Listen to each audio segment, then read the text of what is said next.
Esther. C'était du temps d'Assuérus, de cet Assuérus qui régnait depuis l'Inde jusqu'en Éthiopie sur 127 provinces, et le roi Assuérus était alors assis sur son trône royal à Suse, dans la capitale. 3. La 3e année de son règne, il fit un festin à tous ses princes et à ses serviteurs, les commandants de l'armée des Perses et des Mèdes, les grands et les chefs des provinces furent réunis en sa présence. 4. Il montra la splendide richesse de son royaume et l'éclatante magnificence de sa grandeur pendant nombre de jours, pendant 180 jours. 5. Lorsque ces jours furent écoulés, le roi fit pour tout le peuple qui se trouvait à Suse, la capitale, depuis le plus grand jusqu'au plus petit, un festin qui dura 7 jours, dans la cour du jardin de la maison royale. 6. Des tentures blanches, vertes et bleues, étaient attachées par des cordons de byssus et de pourpre à des anneaux d'argent et à des colonnes de marbre.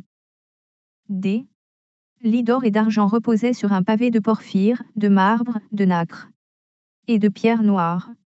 7. On servait à boire dans des vases d'or, de différentes espèces, et il y avait abondance de vin royal, grâce à la libéralité du roi. 8. Mais on ne forçait personne à boire, car le roi avait ordonné à tous les gens de sa maison de se conformer à la volonté de chacun. 9. La reine Vasthi fit aussi un festin pour les femmes dans la maison royale du roi Assuérus. 10. Le 7e jour, comme le cœur du roi était réjoui par le vin, il ordonna à Mehuman, Bista, Arbona, Bigta, Abagta, Zétar et Karka, les 7 eunuques qui servaient devant le roi Assuérus, 11 d'amener en sa présence la reine Vasthi, avec la couronne royale, pour montrer sa beauté au peuple et aux grands, car elle était belle de figure. 12. Mais la reine Vasthi refusa de venir, quand elle reçut par les eunuques l'ordre du roi. Et le roi fut très irrité. Il fut enflammé de colère. 13. Alors le roi s'adressa aux sages qui avaient la connaissance des temps. Car ainsi se traitaient les affaires du roi, devant tout ceux qui connaissaient les lois et le droit. 14. Il avait auprès de lui Karshena, Shétar, Admata, Tarsi, Méré, Marsiine, Mémucan, 7 princes de Perse et de Médie, qui voyaient la face du roi et qui occupaient le premier rang dans le royaume. 15. Quelle loi, dit-il, faut-il appliquer à la reine Vasthi, pour n'avoir point exécuté ce que le roi Assuérus lui a ordonné par les eunuques? 16. Mémucan répondit devant le roi et les princes, ce n'est pas seulement à l'égard du roi que la reine Vasthi a mal agi, c'est aussi envers tous les princes et tous les peuples qui sont dans toutes les provinces du roi Assuérus. 17. Car l'action de la reine parviendra à la connaissance de toutes les femmes, et les portera à mépriser leur mari, elles diront, le roi Assuérus avait ordonné qu'on amenât en sa présence la reine Vasthi, et elle n'y est pas allée. 18. Et dès ce jour les princesses de Perse et de Médie qui auront appris l'action de la reine la rapporteront à tous les chefs du roi, de là beaucoup de méprise et de colère.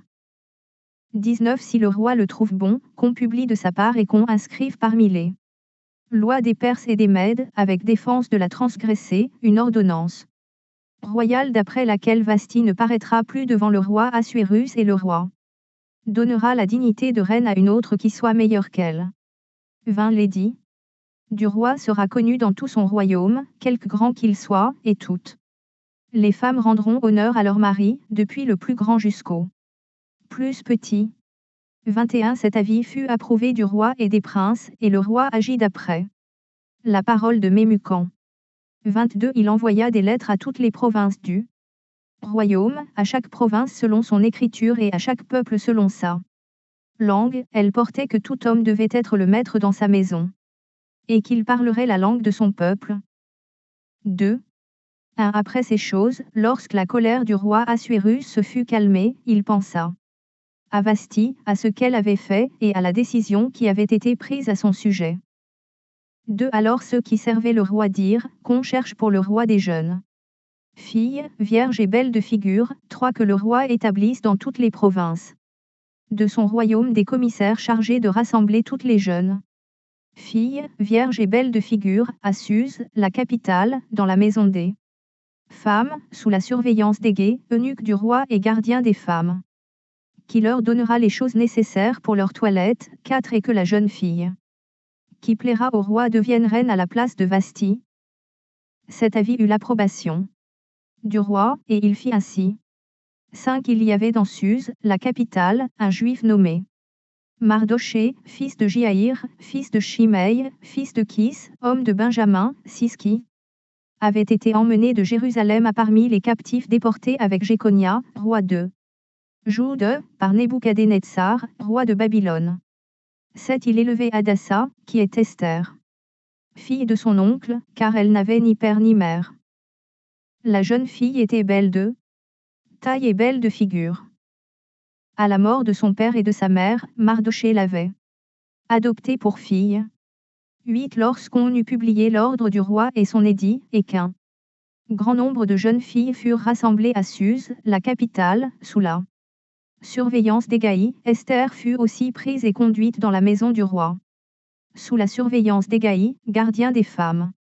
9 La jeune fille lui plut, et trouva grâce devant lui, il s'empressa de lui fournir les choses nécessaires pour sa toilette et pour sa subsistance, lui donna cette jeune fille choisie dans la maison du roi, et la plaça avec ses jeunes filles dans le meilleur appartement de la maison des femmes.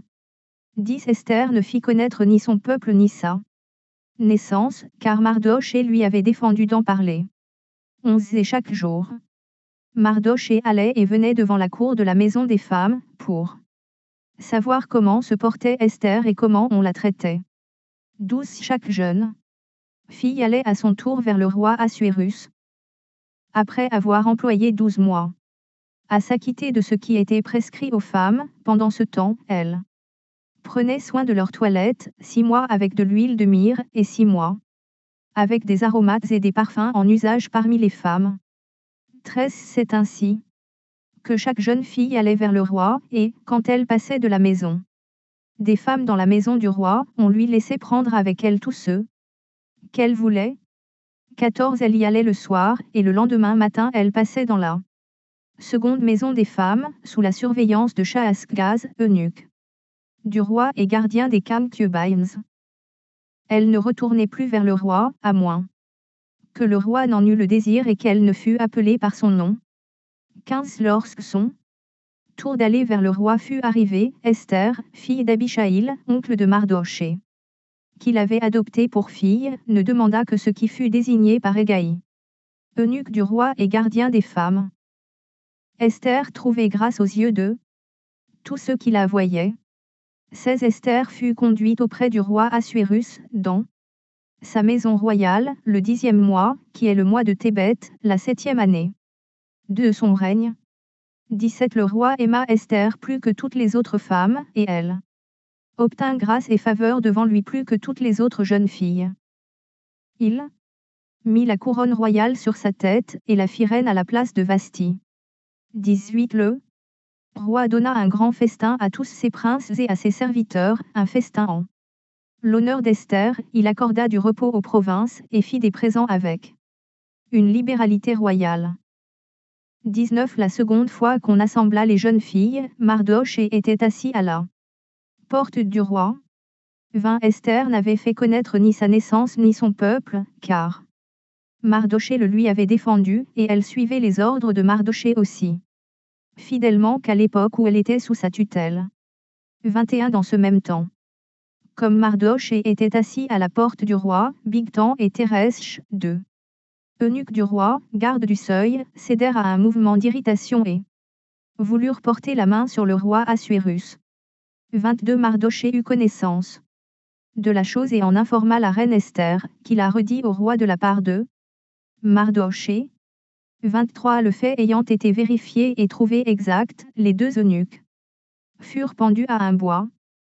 Et cela fut écrit dans le livre des chroniques en présence du roi. 3. Après ces choses, le roi Assuérus fit monter au pouvoir Réhémon, fils d'Amédatha, l'Agagite, il l'éleva en dignité et plaça son siège au-dessus d'eux, ceux de tous les chefs qui étaient auprès de lui.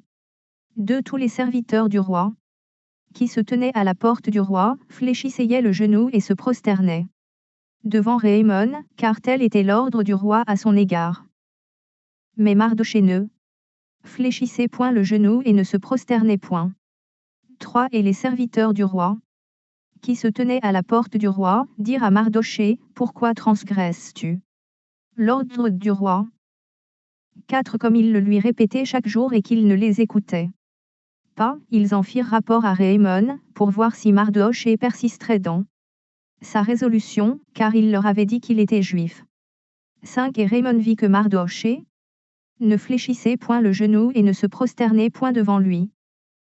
Il fut rempli de fureur. 6. Mais il dédaigna de porter la main sur Mardochée seul, car on lui avait dit de quel peuple était Mardochée, et il voulut détruire le peuple de Mardochée, tous les Juifs qui se trouvaient dans tout le royaume d'Assuérus. 7. Au premier mois, qui est le mois de Nisan, la 12e année du roi Assuérus, on jeta le pur, c'est-à-dire le sort, devant Réhémon, pour chaque jour. Et pour chaque mois, jusqu'au 12e mois, qui est le mois d'Adar. 8. Alors, Réhémon dit au roi Assuérus, il y a dans toutes les provinces de ton royaume un peuple dispersé et à part parmi les peuples, ayant des lois différentes de celles de tous les peuples et n'observant point les lois du roi. Il n'est pas dans l'intérêt du roi de le laisser en repos. 9. Si le roi le trouve bon, qu'on écrive l'ordre de les faire périr, et je pèserai 10 000 talents d'argent entre les mains des fonctionnaires, pour qu'on les porte dans le trésor du roi. 10. Le roi ôta son anneau de la main, et le remit à Réhémon, fils d'Amédatha, l'Agagite, ennemi des Juifs. 11. Et le roi dit à Réhémon, l'argent est donné, et ce peuple aussi, fais-en ce que tu voudras. 12. Les secrétaires du roi furent appelés le 13e jour du premier mois, et l'on écrivit, suivant tout ce qui fut ordonné par Réhémon, au satrape du roi, au gouverneur de chaque province et au chef de chaque peuple, à chaque province selon son écriture et à chaque peuple selon sa langue. Ce fut au nom du roi Assuérus que l'on écrivit, et on scella avec la note du roi. 13. Les lettres furent envoyées par les courriers dans toutes les provinces du roi, pour qu'on détruisît, qu'on tuât et qu'on fit périr tous les Juifs, jeunes et vieux, petits enfants et femmes, en un seul jour, le 13e du 12e mois, qui est le mois d'Adar, et pour que leurs biens fussent livrés au pillage. 14. Ces lettres renfermaient une copie de l'édit qui devait être publié dans chaque province, et invitaient tous les peuples à se tenir prêts pour ce jour-là. 15. Les courriers partirent en toute hâte, d'après l'ordre du roi. L'édit fut aussi publié dans Suse, la capitale, et tandis que le roi et Réhémon étaient à boire, la ville de Suse était dans la consternation. 4. Un Mardochée, ayant appris tout ce qui se passait, déchira ses vêtements, s'enveloppa d'un sac et se couvrit de cendres. Puis il alla au milieu de la ville, en poussant avec force des cris amers, et se rendit jusqu'à la porte du roi, dont l'entrée était interdite à toute personne revêtue d'un sac. 3. Dans chaque province, partout où arrivait l'ordre du roi et son édit, il y eut une grande désolation parmi les Juifs, ils jeûnaient, pleuraient et se lamentaient, et beaucoup se couchaient sur le sac et la cendre. 4. Les servantes d'Esther et ses eunuques vinrent lui annoncer cela, et la reine fut très effrayée. Elle envoya des vêtements à Mardochée pour le couvrir et lui faire ôter son sac, mais il ne les accepta pas. 5. Alors Esther appela Hathach, l'un des eunuques que le roi avait placé auprès d'elle, et elle le chargea d'aller demander à Mardochée ce que c'était et d'où cela venait. Si Hathach se rendit vers Mardochée sur la place de la ville, devant la porte du roi. 7. Et Mardochée lui raconta tout ce qui lui était arrivé, et lui indiqua la somme d'argent qu'Aman avait promis de livrer au trésor du roi en retour du massacre des Juifs. 8. Il lui donna aussi une copie de l'édit publié dans Suse en vue de leur destruction, afin qu'il le montrât à Esther et lui fit tout connaître, et il ordonna qu'Esther se rendît chez le roi pour lui demander grâce et l'implorer en faveur de son peuple. 9. Hathach 20. Rapporter à Esther les paroles de Mardochée. 10. Esther chargea Hathach d'aller dire à Mardochée. 11. Tous les serviteurs du roi et le peuple des provinces du roi savent qu'il existe une loi portant peine de mort contre quiconque, homme ou femme, entre chez le roi, dans la cour intérieure, sans avoir été Appelez, celui-là seul a la vie sauve, à qui le roi tend le sceptre d'or. Et moi? Je n'ai point été appelé auprès du roi depuis 30 jours. 12 Lorsque les paroles d'Esther eurent été rapportées à Mardochée, 13 Mardochée fit répondre à Esther, ne t'imagine pas que tu échapperas seul d'entre tous les Juifs, parce que tu es dans la maison du roi, 14 car, si tu te tais maintenant, le secours est là. Délivrance surgiront d'autre part pour les Juifs, et toi et la maison de ton père. Vous périrez. Et qui sait si ce n'est pas pour un temps comme celui-ci que tu es parvenu à la royauté. 15 Esther envoya dire à Mardochée, 16 Va, rassemble tous les Juifs qui se trouvent à Suse, et jeûnez pour moi, sans manger ni boire. Pendant 3 jours, ni la nuit ni le jour. Moi aussi, je jeûnerai de même avec mes sœurs Vaantès, puis j'entrerai chez le roi, malgré la loi, et si je dois périr, je périrai. 17 Mardochée s'en alla, et fit tout ce qu'Esther lui avait ordonné. 5. Le 3e jour, Esther mit ses vêtements royaux et se présenta dans la cour intérieure de la maison du roi, devant la maison du roi. Le roi était assis sur son trône royal dans la maison royale, en face de l'entrée de la maison. 2 Lorsque le roi vit la reine Esther debout dans la cour, elle trouva grâce à ses yeux, et le roi tendit à Esther le sceptre d'or qu'il tenait à la main. Esther s'approcha, et toucha le bout du sceptre. 3 Le roi lui dit, qu'as-tu, reine Esther? Et que demandes-tu? Quand ce serait la moitié du royaume, elle te serait donnée. 4 Esther répondit, si le roi le trouve bon, que le roi vienne aujourd'hui avec Raymond au festin que je lui ai préparé. 5 Et le roi dit, allez tout de suite chercher Raymond, comme le désire Esther. Le roi se rendit avec Raymond au festin qu'avait préparé Esther. 6 Et pendant qu'on buvait le vin, le roi dit à Esther, quelle est ta demande? Elle te sera accordée. Que désires-tu? Quand ce serait la moitié du royaume, tu l'obtiendras. 7 Esther répondit, voici ce que je demande et ce que je désire. 8 Si j'ai trouvé grâce aux yeux du roi, et s'il plaît au roi d'accorder ma demande et de satisfaire mon désir, que le roi vienne avec Raymond au festin que je leur préparerai, et demain je donnerai réponse au roi selon son ordre. 9 Raymond sortit ce jour-là, joyeux et le cœur content.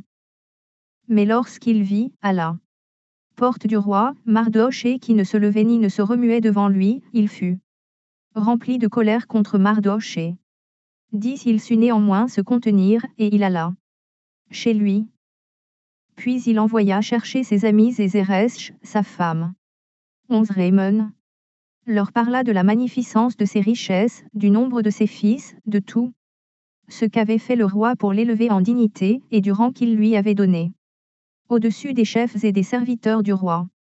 12 Et il ajouta, je suis même le seul que la reine Esther est admise avec le roi au festin qu'elle a fait, et je suis encore invité pour demain chez elle avec le roi.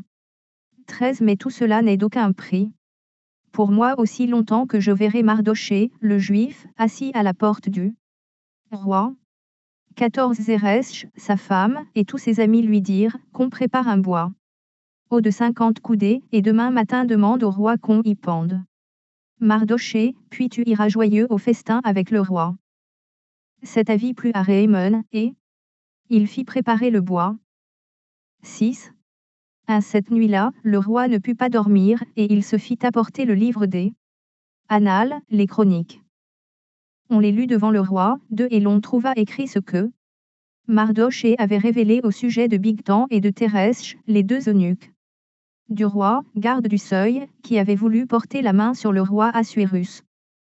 3 Le roi dit, quelle marque de distinction et d'honneur Mardochée a-t-il reçu? Pour cela, il n'a rien reçu, répondirent ceux qui servaient le roi. 4 Alors le roi dit, qui est dans la cour? Raymond était venu dans la cour extérieure de la maison du roi, pour demander au roi de faire pendre Mardochée au bois qu'il avait préparé pour lui. 5 Les serviteurs du roi lui répondirent, c'est Raymond qui se tient dans la cour. Et le roi dit, qu'il entre.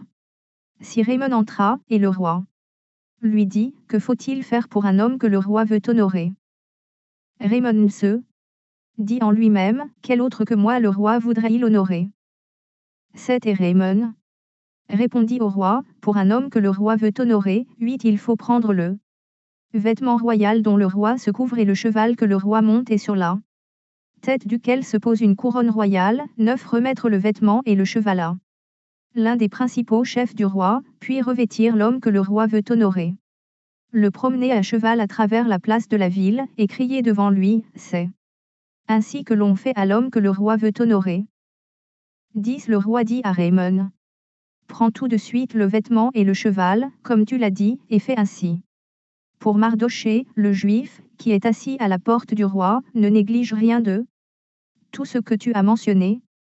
11 Et Raymond prit le vêtement et le cheval, il revêtit Mardochée, il le promena à cheval à travers la place de la ville, et il cria devant lui, c'est ainsi que l'on fait à l'homme que le roi veut honorer. 12 Mardochée retourna à la porte du roi, et Raymond se rendit en hâte chez lui. Désolé et la tête voilée.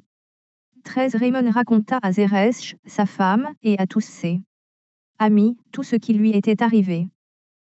Et ses sages, et Zeresh, sa femme, lui dirent.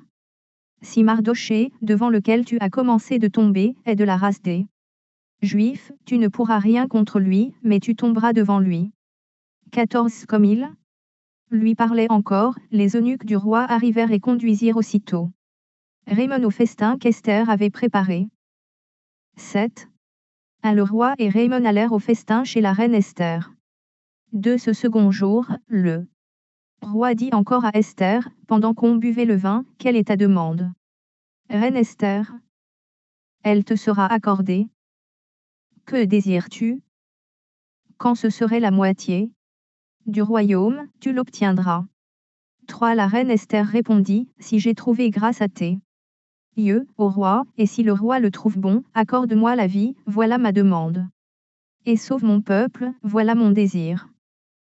4 Car nous sommes vendus, moi et mon peuple, pour être détruits, égorgés, anéantis. Encore si nous étions vendus pour devenir esclaves et servantes, je me tairais, mais l'ennemi ne saurait compenser le dommage fait au roi. 5 Le roi Assuérus prit la parole et dit à la reine Esther, qui est-il et où est-il celui qui se propose d'agir ainsi? 6 Esther répondit, l'oppresseur, l'ennemi, c'est Raymond, ce méchant-là. Raymond fut saisi de terreur en présence du roi et de la reine. 7 Et le roi, dans sa colère, se leva et quitta le festin, pour aller dans le jardin du palais. Raymond resta pour demander grâce de la vie à la reine Esther, car il voyait bien que sa perte était arrêtée dans l'esprit du roi. 8 Lorsque le roi revint du jardin du palais, dans la salle du festin, il vit Raymond qui s'était précipité vers le lit sur lequel était Esther, et il dit, serait-ce encore pour faire violence à la reine, chez moi? Dans le palais? Dès que cette parole fut sortie de la bouche du roi, on voit là le visage d'Aman. 9 Et Harbona, l'un des eunuques, dit en présence du roi, voici le bois préparé par Raymond pour Mardochée, qui a parlé pour le bien du roi, est dressé dans la maison d'Aman, à une hauteur de 50 coudées. Le roi dit, qu'on y pende Raymond. 10 Et l'on pendit Raymond au bois qu'il avait préparé pour Mardochée. Et la colère du roi s'apaisa. 8 En ce même jour, le roi Assuérus donna à la reine Esther la maison d'Aman, l'ennemi des Juifs, et Mardochée parut devant le roi, car Esther avait fait connaître la parenté qui l'unissait à elle. 2 Le roi ôta son anneau, qu'il avait repris à Raymond, et le donna à Mardochée. Esther, de son côté, établit Mardochée sur la maison d'Aman. 3 Puis Esther parla de nouveau en présence du roi. Elle se jeta à ses pieds, elle pleura, elle le supplia d'empêcher les effets de la méchanceté d'Aman, l'Agagite, et la réussite de ses projets contre les Juifs. 4 Le roi tendit le sceptre d'or à Esther, qui se releva et resta debout devant le roi. 5 Elle dit alors, si le roi le trouve bon et si j'ai trouvé grâce devant lui, si la chose paraît convenable au roi et si je suis agréable à ses yeux, qu'on écrive pour révoquer les lettres conçues par Raymond, fils d'Amédata, l'Agagite, et écrites par lui dans le but de faire périr les Juifs qui sont dans toutes les provinces du roi. 6 Car comment pourrais-je voir le malheur qui atteindrait mon peuple, et comment pourrais-je voir la destruction de ma race?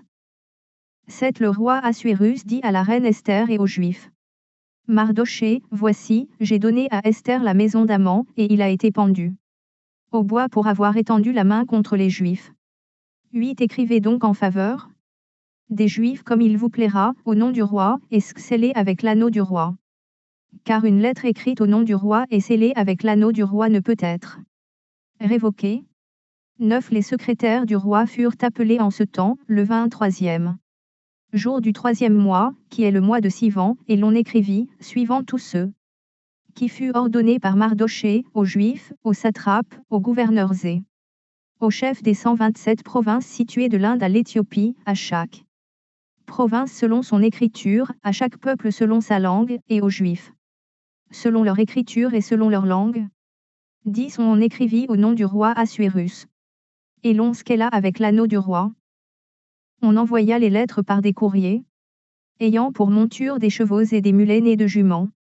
11 Par ces lettres, le roi donnait aux Juifs, en quelque ville qu'ils fussent, la permission de se rassembler et de défendre leur vie, de détruire, de tuer et de faire périr, avec leurs petits enfants et leurs femmes, tous ceux de chaque peuple et de chaque province qui prendrait les armes pour les attaquer, et de livrer leurs biens au pillage, 12 Et cela en un seul jour, dans toutes les provinces du roi Assuérus, le 13e du 12e mois, qui est le mois d'Adar.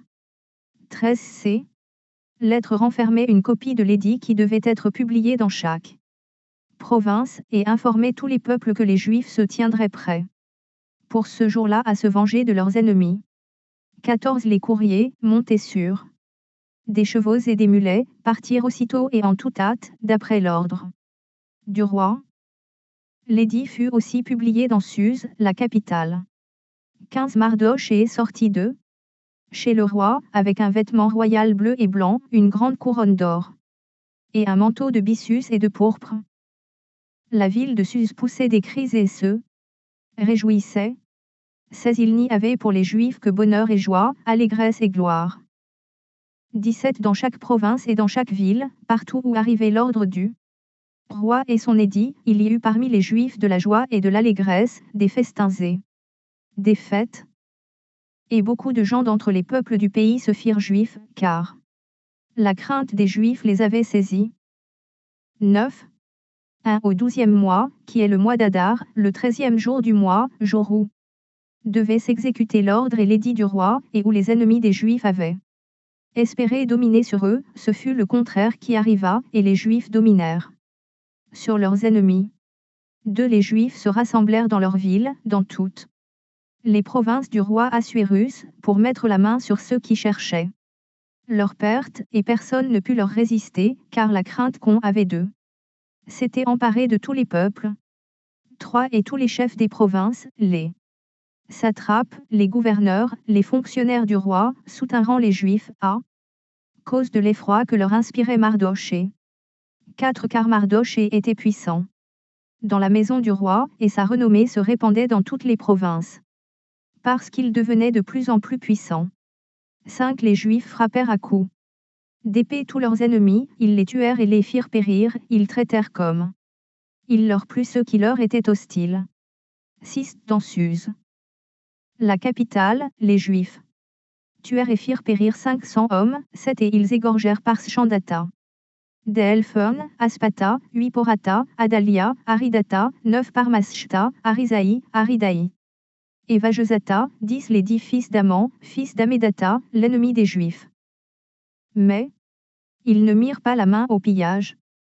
11 Ce jour-là, le nombre de ceux qui avaient été tués dans Suse, la capitale, parvint à la connaissance du roi. 12 Et le roi dit à la reine Esther, les Juifs ont tué et fait périr dans Suse, la capitale 500 hommes, et les 10 fils d'Aman, qu'auront-ils fait dans le reste des provinces du roi? Quelle est ta demande? Elle te sera accordée. Que désirais-tu encore? tu l'obtiendras. 13 Esther répondit, si le roi le trouve bon, qu'il soit permis aux Juifs qui sont à Suse d'agir encore demain selon le décret d'aujourd'hui, et que l'on pende au bois les 10 fils d'Aman. 14 Et le roi ordonna de faire ainsi. L'édit fut publié dans Suse. On pendit les 10 fils d'Aman. 15 Et les Juifs qui se trouvaient à Suse se rassemblèrent de nouveau le 14e jour du mois d'Adar et tuèrent dans Suse 300 hommes. Mais ils ne mirent pas la main au pillage. 16 Les autres Juifs qui étaient dans les provinces du roi se rassemblèrent et défendirent leur vie, ils se procurèrent du repos en se délivrant de leurs ennemis, et ils tuèrent 75 000 de ceux qui leur étaient hostiles. Mais ils ne mirent pas la main au pillage. 17 Ces choses arrivèrent le 13e jour du mois d'Adar. Les Juifs se reposèrent le 14e, et ils en firent un jour de festin et de joie. 18 Ceux qui se trouvaient à Suse, s'étant rassemblés le 13e jour et le 14e jour, se reposèrent le 15e, et ils en firent un jour de festin et de joie. 19 C'est pourquoi les Juifs de la campagne, qui habitent des villes sans murailles, font du 14e jour du mois d'Adar un jour de joie, de festin et de fête, où l'on s'envoie des portions les uns aux autres. 20 Mardochée écrivit ces choses, et il envoya des lettres à tous les Juifs qui étaient dans toutes les provinces du roi Assuérus, au près et au loin. 21 Il leur prescrivait de célébrer chaque année le 14e jour et le 15e jour du mois d'Adar 22 comme les jours où ils avaient obtenu du repos en se délivrant d'eux leurs ennemis, de célébrer le mois où leur tristesse avait été changée en joie, et leur désolation en jours de fête, et de faire de ces jours des jours de festin, et de joie où l'on s'envoie des portions les uns aux autres et où l'on distribue des dons aux indigents. 23 Les Juifs s'engagèrent à faire ce qu'il avait déjà commencé et ce que Mardochée leur écrivit. 24 Car Rémon, fils d'Amédatha, l'Agagite, ennemi de tous les Juifs, avait formé le projet de les faire périr. Et il avait jeté le pur, c'est-à-dire le sort, afin de les tuer et de les détruire. 25 Mais Esther s'étant présentée devant le roi ordonna à part écrit de faire retomber sur la tête d'Aman le méchant projet qu'il avait formé contre les Juifs, et de le pendre au bois, lui et ses fils.